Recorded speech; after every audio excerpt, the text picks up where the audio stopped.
नमस्कार। आज हम बात करने वाले हैं iOS के लिए अडैप्टिव यूजर इंटरफेस बनाने के बारे में।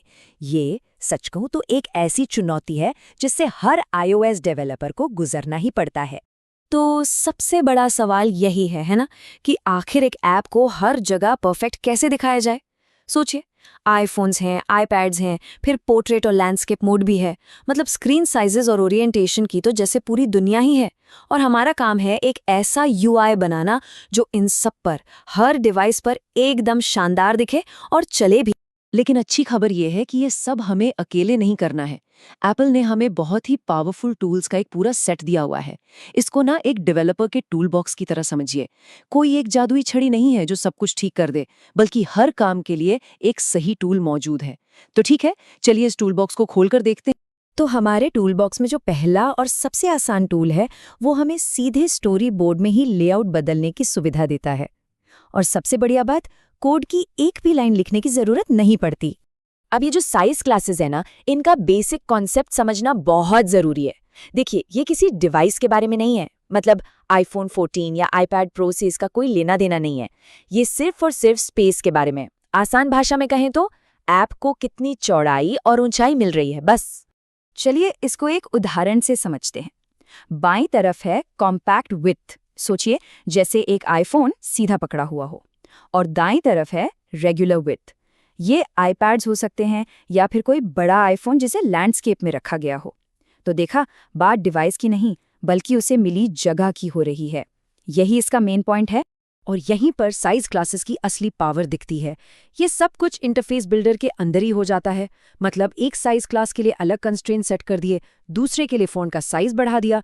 या मान लीजिए कोई बटन है जो सिर्फ आईपैड पर दिखाना है, तो आईफोन पर उसे पूरी तरह से हटा ही दिया। सब कुछ बिना कोड के। तो कुल मिलाकर बात ये है, जब भी स्पेस के हिसाब से लेआउट में थोड़े बहुत चेंजेस करने हो, तो साइज क्लासेस सबसे बेस्ट ऑप्शन है। एकदम साफ, सिंपल और सबसे जरूरी, कोड फ्री। लेकिन तब क्या होगा जब सिर्फ लेआउट में छोटे मोटे बदलाव से काम न चले, जब हमें बड़े और ज्यादा कॉम्प्लेक्स चेंजेस करने हो। खैर, उसके लिए हमें कोड की मदद लेनी पड़ती है। तो चलिए अपने टूल बॉक्स के अगले लेवल के टूल्स पर नजर डालते हैं। तो इस हिस्से में हम 3 मेन प्रोग्रामेटिक तरीकों को देखेंगे।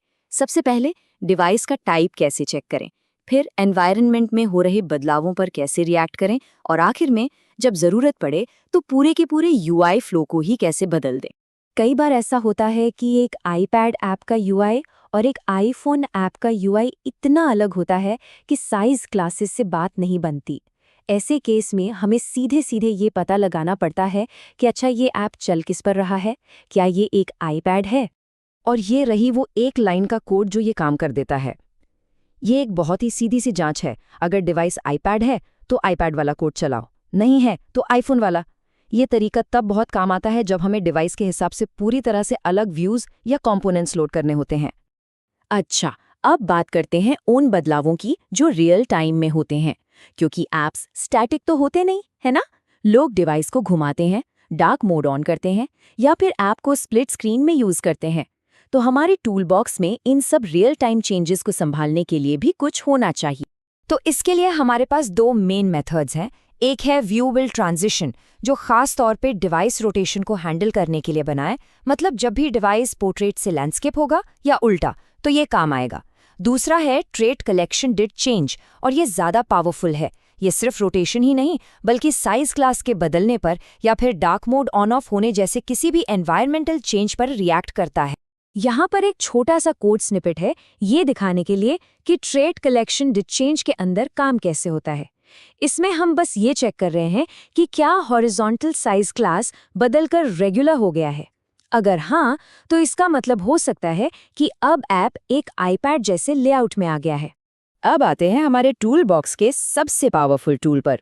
ये उन सिचुएशंस के लिए है जब आईफोन और आईपैड के वर्जन इतने अलग हों कि वो लगभग 2 अलग-अलग ऐप्स लगते हैं। ऐसे में सबसे साफ और सबसे अच्छा तरीका है पूरी तरह से अलग-अलग स्टोरी बोर्ड्स लोड करना। और ये कोड दिखाता है कि ये होता कैसे है। जैसे ही ऐप लॉन्च होता है, ये कोड डिवाइस का टाइप चेक करता है।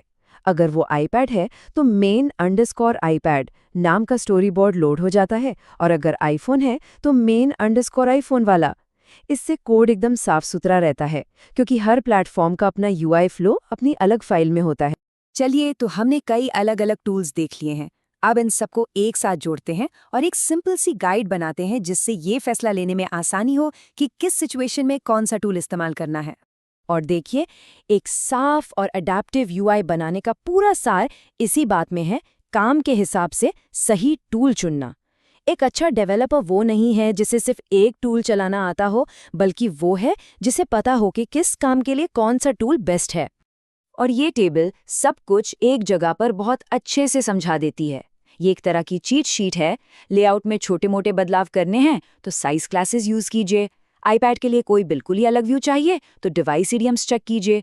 डिवाइस के घूमने या डार्क मोड पर रिएक्ट करना है, उसके लिए ट्रेट कलेक्शंस हैं। और अगर आईफोन और आईपैड के यूआई फ्लो ही एकदम अलग हैं, तो फिर अलग स्टोरी बोर्ड्स ही सबसे सही रास्ता है।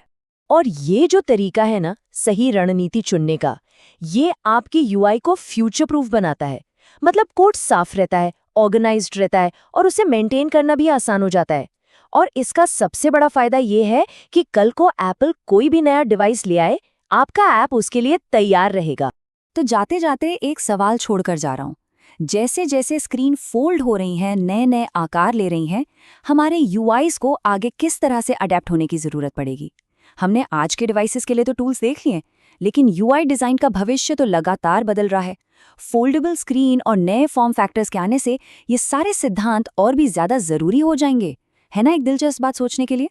चलिए, आज के लिए इतना ही।